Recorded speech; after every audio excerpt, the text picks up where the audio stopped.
Bismillah ar-Rahman ar-Rahim. This is lecture number 32nd. The name of the paper is Literary Criticism 1. The name of the book is On the Sublime by Longinus. The topic is the sources of sublimity.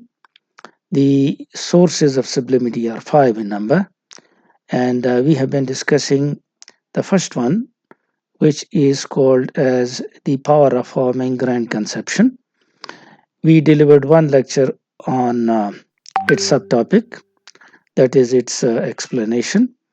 And the next was how can grand conception be made more effective? And in that lecture, we discussed the first method, that is get the essentials and leave the non-essentials. The B topic was the second method, amplification. And today, we'll discuss the third method, which is imitation. We'll explain what is meant by imitation. So this is the topic of today's lecture. The third method, with the help of which the power of forming grand conception can be made more effective.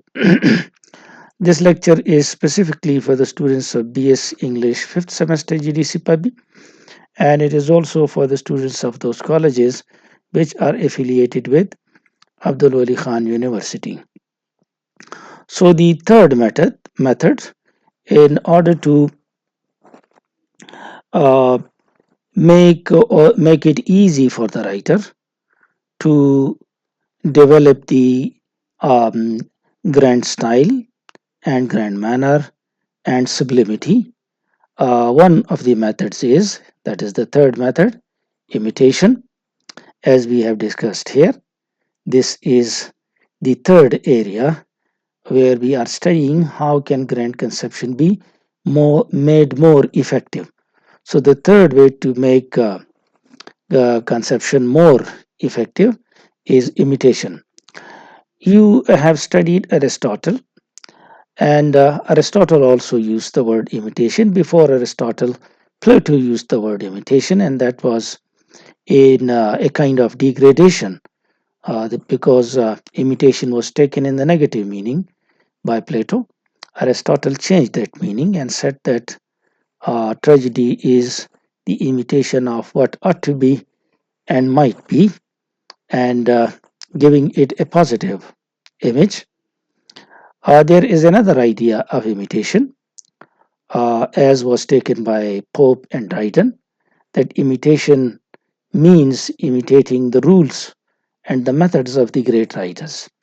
This meaning of imitating the rules and methods of the great writers is also not taken by Longinus, neither does he take the meaning taken by Aristotle, and of course not Plato, because he thinks that imitation of this type of imitation is actually a slavish copying, and this copying would mean plagiarism. So, therefore, Longinus is not of the view that imitation means these things.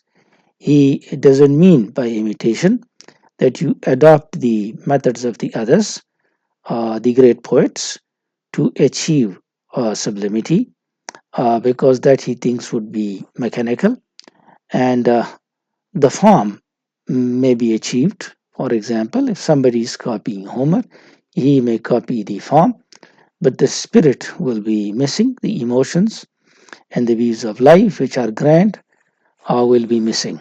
So, therefore, this is not the meaning taken by Longinus. Greatness can be achieved in different ways. Different people achieve greatness differently. Uh, for example, if we take the example of Shakespeare, he wrote differently from Sophocles. The age was also different. Sophocles lived in 300 BC, 400 BC, and Shakespeare lived in 16th century AD, and their ages were different, their styles were different, their ideas of life were different, and everything was different, but both of them, they were great writers. So, imitating others' works will not give greatness. Pope and Dryden wanted to be classical by imitating the figures of speech of the classical writers. the diction used by them, the composition used by them. They tried to use the same meter used by Homer because this was said by the Hellenistic critics. Longinus did not agree to this, and he did not mean by imitation all these things we discussed in the lines above. By imitation, Longinus meant imbibing the spirit of the great writers of the past. Imbibing means absorbing the spirit of the writers of the past, not the words, not the style, but the spirit. So the writers should begin to think uh, as if he himself is Homer, thinking like him, thinking that he himself is Homer, and this would not depend only on study, this would depend on love, because you can think that you are Homer when you love him and when you follow him. However, the gift of Homer must be there. He was an excellent writer. The one who is following him must be an excellent writer, but uh, he should have love with him, and he should imbibe his spirit rather than copying what he wrote. The mere scholar who does not have any love with the spirit of Homer would not be able to do this. Along with this study, he must have the same gift which Homer had. The intensity may be less because Homer was a wonderful writer. The one following him may have less intensity in all his emotions and presentations, but he should have love with him, and this cannot be done only by a scholar. There should be that love of the person involved. Longinus gives an example of how one can imbibe the spirit of someone. He gives the example of the famous temple of Apollo. This temple of Apollo is in a place named Delphi, and there used to be a prophetess who was in charge of that temple, um, a woman, and there was a crack in the floor in the center of this temple of Apollo. People believed that this prophetess is inspired by Apollo, and as she is inspired, she gives prophecies about the future. And Greeks believed that the inspiration came from Apollo, and whatever she spoke was from Apollo. Longinus tells us that there was a crack in the middle of this building, and from this crack, some special type of gas was emitted. The prophetess would inhale that gas, whatever that gas was like, and would become frenzied. And in that frenzy, she would deliver prophecies. So Longinus advises us that we should also, in order to become like Homer, we should inhale the spirit of Homer just like that. This is just an example given to you. Or we should inhale the spirit of the great writers, any great writer which you want to become like. So writers must be possessed by the spirit of that person he is following, the spirit of that poet or dramatist he is following. This is the meaning of imitation given to us by Longinus. So the main item we discussed here was that by imitation, Longinus meant imbibing and absorbing the spirit of the great writers of the past with a lot of study of that writer. Along with the study, love with that writer is also important. Sincerity is also important. He also gives us a few tests in order to find out about the greatness of your work. There are a few tests which you can perform in order to find out whether your work is great or not great, whether it has the spirit of Homer or the great writers, or it doesn't have them. He suggests three tests. The first test is that you should write the thing by thinking how Homer would have said or written that same item. So you should have Homer in mind, and you should have him in mind writing that poem. If you are, let's say, for example, him, and if he was writing that poem, how would he have written it? And you write it in that way. So, if we write a poem or a story, for example, that of course will be a different story. But if it were to be written by Homer, we would think, how would he have done this? This test is important because you then become a Homer yourself, um, and you cannot do that without studying Homer and imbibing Homer. For example, Virgil imitated Homer, Milton also imitated Homer, and this imitation, of course, Milton's subject matter, Paradise Lost, Paradise Regained, they were very different from Homer's subject matter, and Virgil's subject matter was also different from Homer, but they actually imbibed the spirit of Homer. And in this sense, Longinus considers the word imitation. Milton did not follow the words because Homer was a Greek writer, he wrote in Greek language, and he did not follow only the diction, he had imbibed the spirit of Homer. So we can write like Homer if he has gone to your unconscious, and if there is sympathy between you and Homer, then it's possible. Honestly believing that he would have chosen and rejected some idea, chosen another idea, honestly believing that he would have done this, this is important. So these passions would have been aroused by him while writing, and then we would have passed this first test if this is done. So the first test is that we should think ourselves to be that writer we are following and who has proved himself a great man. The second test is that you should think that Homer or whatever your favorite writer is, he is in front of you, sitting in front of you. You think in your imagination, and you think that you are reading your poetry to him. So, what would his reaction be? So, if you think his reaction would be good, then your poetry would have sublimity in it. So, the poet is supposed to see the absent things as if they are present before him. So, you think that the absent person you are following, Homer or Shakespeare or whatever the writer is, that person should be present in front of you in your imagination, and he would be affected by that poem. How would that affect? How would he be affected? That is important to note. So, if that effect is great, then you should think that your poetry is nice. Otherwise, not. So, if you honestly believe that he would have been affected, then your writing must be great. Sincerity is very important in this case. So, this is the second test to find out whether your poetry has that sublimity in it, or whether you have that spirit of Homer or your best writer or not.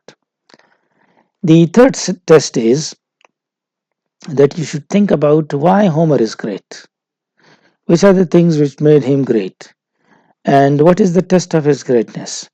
This greatness of Homer is because his writing is timeless, his writing is universality.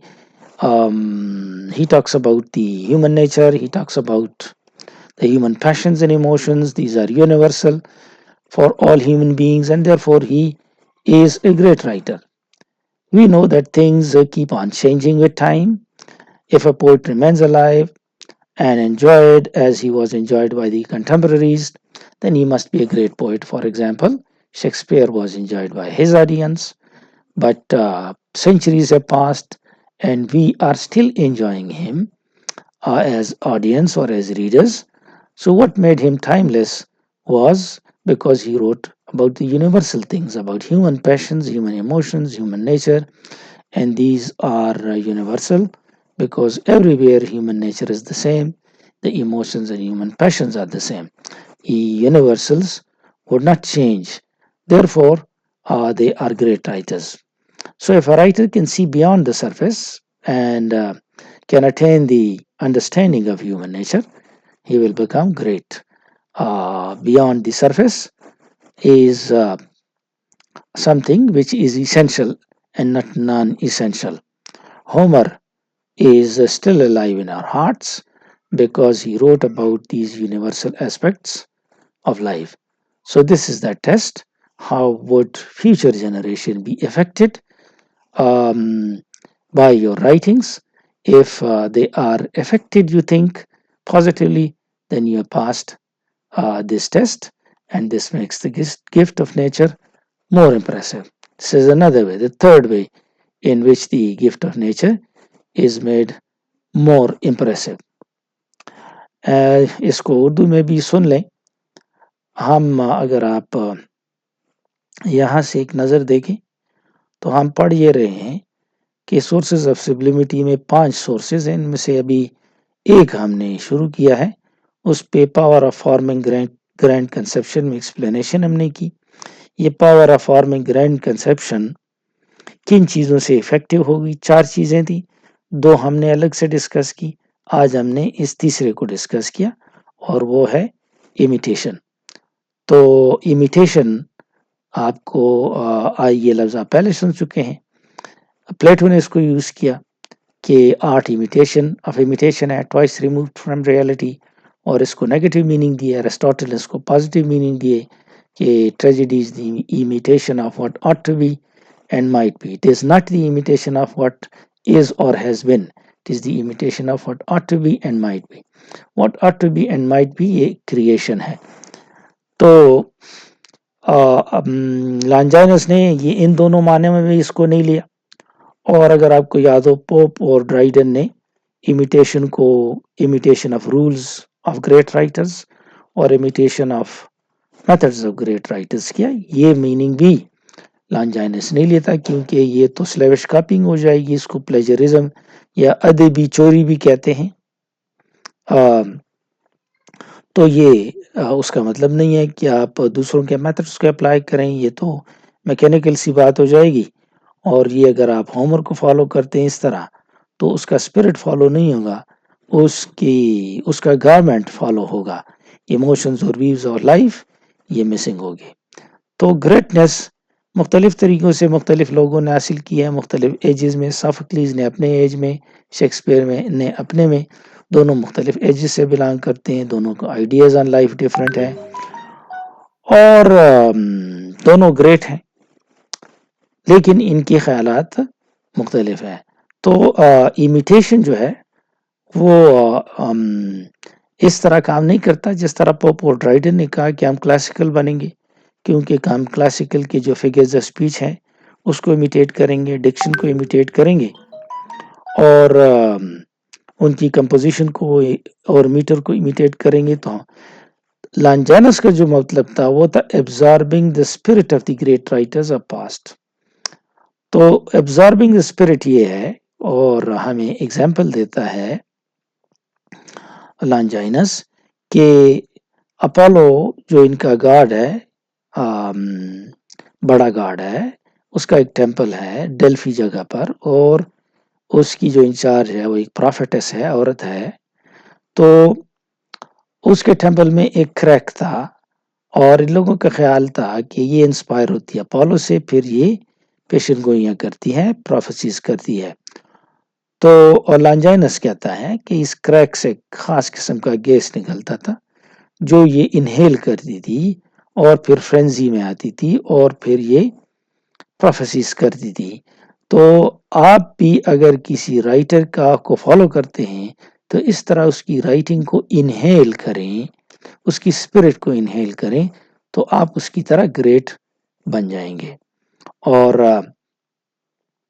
आपको उसकी spirit अपने ऊपर हावी करनी होगी अगर आप उसकी तरह ग्रेट बनना चाहते हैं तो ये स्पिरिट कैसे हावी होगी चंद 3 मेथड्स राइटर सजेस्ट करता है, उसके लिए टेस्ट हमें देता है कि अगर आप टेस्ट करें कि आप होमर की तरह हैं, तो कैसे टेस्ट करेंगे कि आप में ये स्पिरिट मौजूद है कि मौजूद नहीं है, जो अभी हमने डिस्कस किया। तो आपको पहला तरीका बताता है कि आप जो कहते हैं, जो लिखते हैं, तो ये समझें कि आप होमर हो गए हैं और इसमें आपकी मोहब्बत होमर के साथ शामिल होनी चाहिए। ज़ाहिर है स्टोरी तो आप डिफरेंट लिखेंगे, लेकिन होमर के साथ लाओ, होमर के साथ मोहब्बत और उसकी राइटिंग्स को बार बार पढ़ना, ये आप में एक उसकी स्पिरिट पैदा कर देगा। वर्जिल ने भी इमिटेट किया है होमर को, मिल्टन ने भी किया है, लेकिन मिल्टन की राइटिंग भी मुख्तलिफ है, वर्जिल की भी मुख्तलिफ है, राइटिंग तो एक जैसी नहीं होगी, लेकिन जो स्पिरिट है होमर के साथ लव है, वो मिल्टन का भी था, वर्जिल का भी था। दोनों ने उसको इमिटेट किया और ग्रेट राइटिंग्स की, और ये उसको इम्बाइब करने की अलामत है। तो हम होमर की तरह तब लिख सकते हैं जब हमारे कॉन्शियस में वो घुस जाए, अनकॉन्शियस में घुस जाए, और हम जो चीज़ चूज़ करें और रिजेक्ट करें, हमारा ख्याल हो कि ये उसने भी चूज़ और रिजेक्ट किया होगा। सेकंड टेस्ट ये है, ये मालूम करने के लिए कि आपने होमर की स्पिरिट को इम्बाइब किया है या होमर को फॉलो कर रहे हैं कि नहीं, उसमें ग्रेटनेस है कि नहीं है। वो टेस्ट ये है कि आप ये समझें कि आप अपनी नज़म सुना रहे हैं होमर को या चौसर को या शेक्सपियर को, जो भी आपका फेवरेट है, क्योंकि वो आपके सामने बैठा हुआ है आपकी इमेजिनेशन में, और आप उस इमेजिनेशन के थ्रू उस बंदे को, होमर को या दूसरे को देख रहे हैं और उसको सुना रहे हैं। तो क्योंकि शायर का काम यही होता है कि जो मौजूद नहीं है उसको मौजूद इमेजिनेशन के थ्रू करे। तो अब आप उसके रिएक्शन को देखेंगे, उस पे असर देखेंगे कि होमर पे क्या असर हो रहा है। अगर अच्छा हो रहा है तो आप समझें आप में अभी अच्छाई है आपकी राइटिंग में, वरना नहीं है। थर्ड टेस्ट ये है कि आप ये सोचें कि ये होमर ग्रेट क्यों है, उसकी ग्रेटनेस का टेस्ट क्या है। तो हमें पता चलता है कि उसकी ग्रेटनेस का टेस्ट ये है कि उसकी राइटिंग टाइमलेस है, हर टाइम के लिए फिट है, यूनिवर्सल है। चीज़ें तब्दील होती हैं। पोएट जो है अगर वो जिंदा रहे लोगों के दिलों में, उसकी मौत के बाद, उसकी कंटेम्प्रेरीज के जाने के बाद भी, जैसे शेक्सपियर है, उसको अपने ज़माने के लोगों ने भी पसंद किया, सदियों साल हम भी उसकी राइटिंग को पसंद करते हैं। तो ये टाइमलेसनेस उसको ग्रेट बनाता है। उसने जो लिखा यूनिवर्सल के बारे में लिखा, और यूनिवर्सल जो है वो ह्यूमन पैशंस, ये यूनिवर्सल्स हैं, और ह्यूमन इमोशंस हैं, ह्यूमन नेचर है, ये यूनिवर्सल चीज़ें हैं, ये तब्दील नहीं होती। लिहाजा ये राइटर्स हमारे जहन में ज़िंदा हैं और ग्रेट हैं। तो जो टेस्ट है वो ये है कि फ्यूचर जनरेशन पे इफ़ेक्ट कैसा होगा। तो ये हमारा लेक्चर हुआ। हमने इस सी पॉइंट को लिया जो था थर्ड मेथड, और वो था इमिटेशन, और ये था इस सेकंड जो सब टॉपिक है power of forming grand conception का, इसका भी थर्ड सब टॉपिक था कि ग्रैंड कंसेप्शन को इफेक्टिव बनाएंगे तो इमिटेशन के थ्रू आप कर सकते हैं। Thank you and good luck.